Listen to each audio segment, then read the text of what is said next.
So I'll say this about strength, right? It's not the devil necessarily, right? But when we're drilling our technique and we're learning something in here, Josh, how many weeks did I yell at you for early on? 4 or 6. Yeah, but eventually you got it, right? And again, sometimes this comes from the school that we come from. Sometimes it's just like, again, I have a tendency of being, the first thing I do if I'm shooting, first thing that comes up typically is I'm gonna get tense. When I wanna go fast. When I'm creating stress and when I'm creating speed, I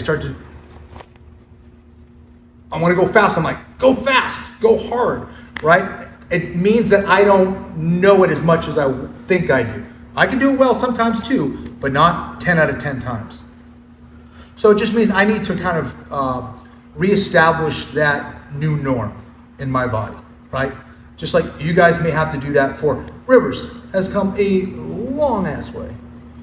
MIP, January. He's letting his technique work for him. But is he not strong? No, you better believe he's damn strong too, right? So if he needs it, he needs to make up for it, or if he's in a new position, maybe he reverts to that and it's useful. And if it works, okay, cool, that's fine. But what happens if you have a headache? Or what happens if you're not feeling great? Or you did a workout the day before, your shoulder's messed up? You don't have a choice whether you get into a fight or not. You're in it now. And the difference is going to be the efficiency of your technique. Or Rivers beats the exact same version of himself, but the guy happens to be 6'6", 300 pounds. Now that strength advantage that works against us doesn't work against that guy, but now Rivers also has technique. And now he can combine that with his strength and his speed and whatever physical characteristics he has to get it done and be that much more effective. Again, I just want that kind of turned down as much as possible. And it shouldn't exist when we're drilling at all. Because if I need to do it, if I can only do it with strength, that means I really can't do the move, in my opinion. So shut all those physical characteristics off, let the technique work, get that into your body, and then you can add in those other elements if you want. So does that follow, guys? So just make sure we want technique itself to do the work. And again, what we're really chasing in jiu-jitsu is physics. We're really trying to understand the power of leverage, the understanding of getting underneath their center of mass. And if we're able to do that, it really doesn't require a whole lot of strength. Is strength a real thing? Yes, absolutely. Right? And it can help us. But what we're learning in here is not strength.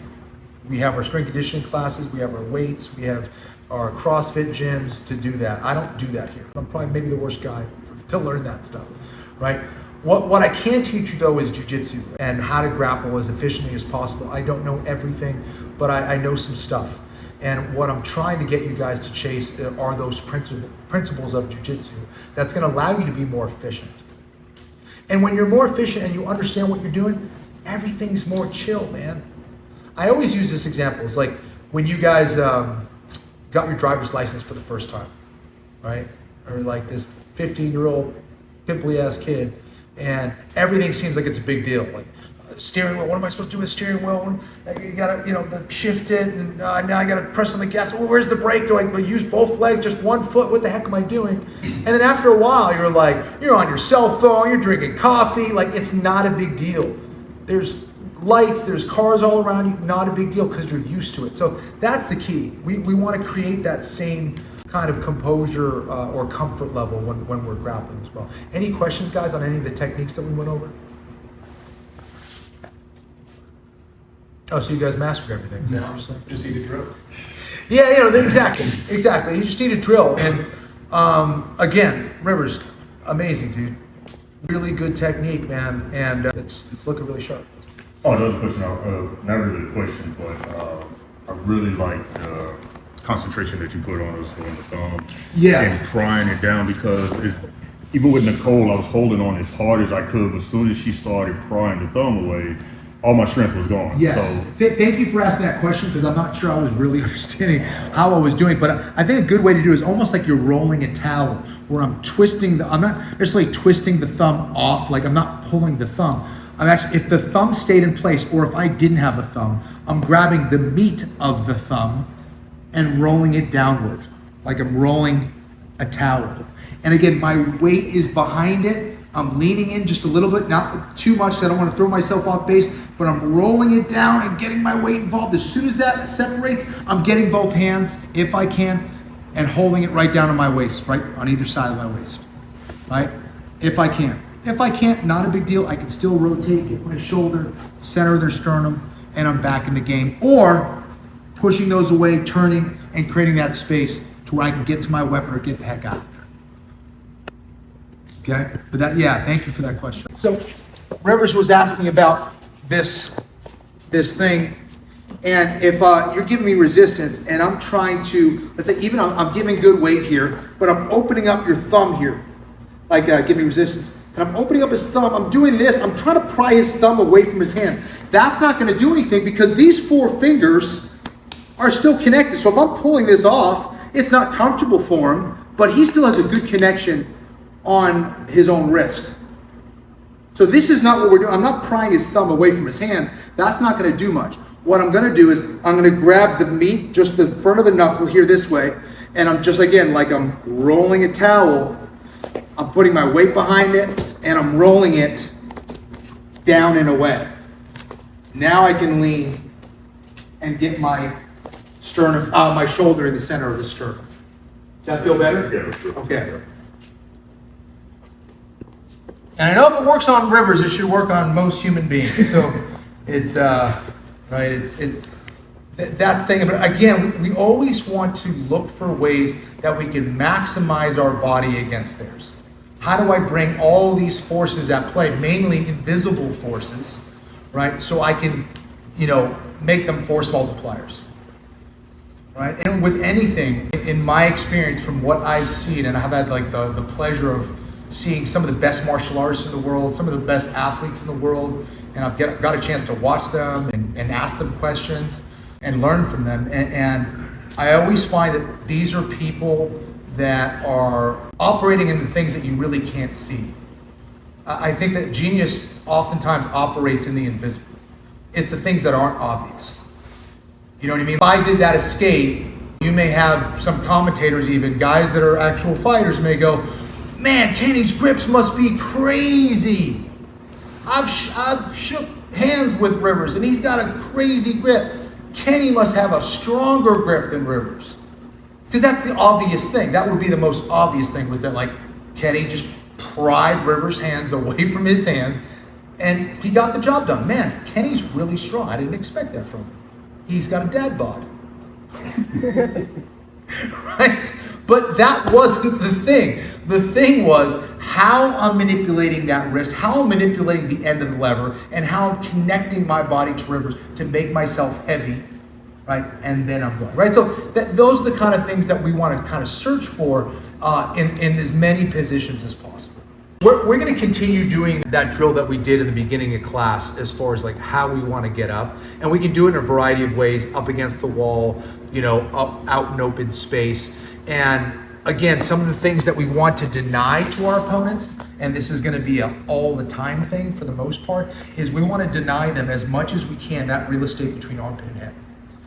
Okay, it just allows them to connect to our bodies really well, really, really well. It doesn't mean it's the end of the world, but it just, now I got to untie those hands. I got to deal with him moving me around and off balancing me. And now they kind of have the upper hand. So if I can prevent them from getting that connection underneath armpit and hip, I save myself a lot of headaches.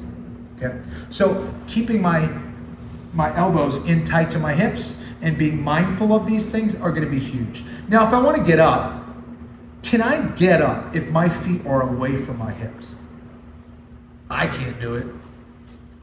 Like, I'd love to be able to do that fancy thing, like, what the? I can get up to my feet. I can't, right? So, and especially if there's someone behind me, I'm not gonna be able to do that anyway, even if I could. So what I need to do is bring these guys in and give me some kind of structural integrity. So now I can get up when I retract my feet and I'm gonna roll my head over my knee. I'm keeping my elbows home to my hips the whole time. Now, if I'm leaning on this side, everybody get on their knee for a second, just behind the camera. Can I get up without reorienting my body? Can I get up onto my foot if you don't change the position of your body? Absolutely not. what I'm going to do is I'm going to shift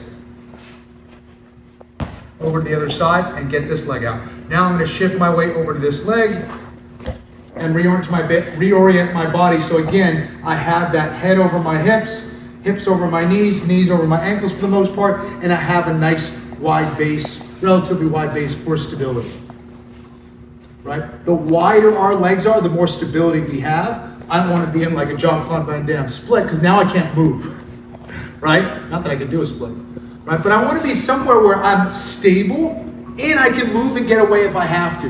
If my legs are too wide, yes, I have a wide base, but I can't really move effectively.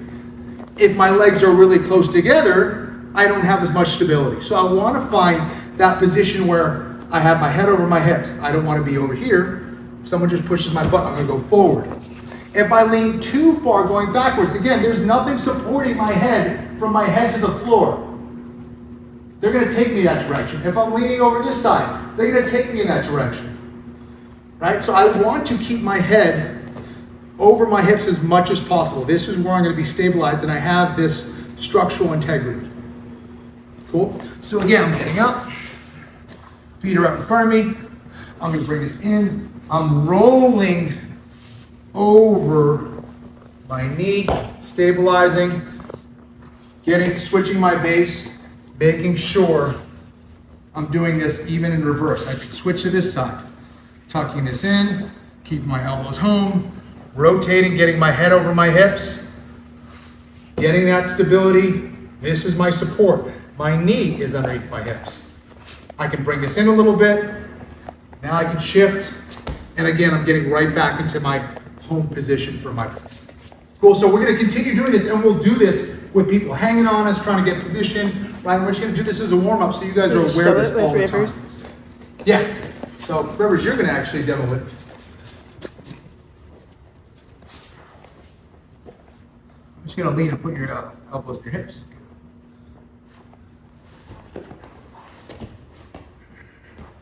He's taking his time, he's not just trying to get up as quickly as he can. He's got his shoulder in the center of my sternum. He can get an underhook if he wants. He's actually stepping on my foot, which is actually really good too, actually, right? And then his head is up right back in place. Now I can't move him. He's got the winning position as of right now. That makes sense? Awesome. So again, and these things will repeat themselves over and over and over again. Why are principles and fundamentals so important? Because you see these all the time. They're always injected into pretty much every position or in some way, shape, or form. Right? So these things are repeatable. You'll see them over and over again. And if you find yourself, with a little hurdle or a question in your mind as you're going in real time, for grappling, always go back to the fundamentals. Go back to those principles. What's your base look like? Where should you be positionally? Cool? Awesome, guys. Guys, so thanks for checking it out. We're going to be offering a lot more of these kind of 15-minute clips or so. And I'll be doing a lot of different things, both on this YouTube channel and my YouTube channel. I'll be doing like different videos, breaking down fighters, breaking down techniques, and different things. We have some exciting services as well for those of you who are teaching and want to be better at teaching and want to kind of add something into your school to make it better and kind of separate yourself in the market as an instructor and offer perhaps maybe a deeper learning experience for your students. I am creating some stuff that I think is going to be really helpful, I hope. It's something that's relatively unique for those guys that are out there that are looking to maybe be a better coach, be a better trainer. Even if you're a student and you want to learn some of these things and you have the hope of maybe teaching one day, or if you want to just further your understanding about jiu-jitsu, I think these are things that are going to be unique to the market and things that hopefully you find useful. So they'll be coming out soon. And if you guys want to come and train, I'm here in Charlotte, North Carolina, A&R Tactics, 588 Griffith Road in Charlotte. Come out, give us a call. If you're a blue belt and higher, or if you have a decent amount of experience as a white belt, give us a call. We're doing no-gi here twice a week. They have a lot of other classes here as well, which is really cool. So come check us out. You can hit me up at Kenny Florian if you have any questions on social media, and I hope to see you here.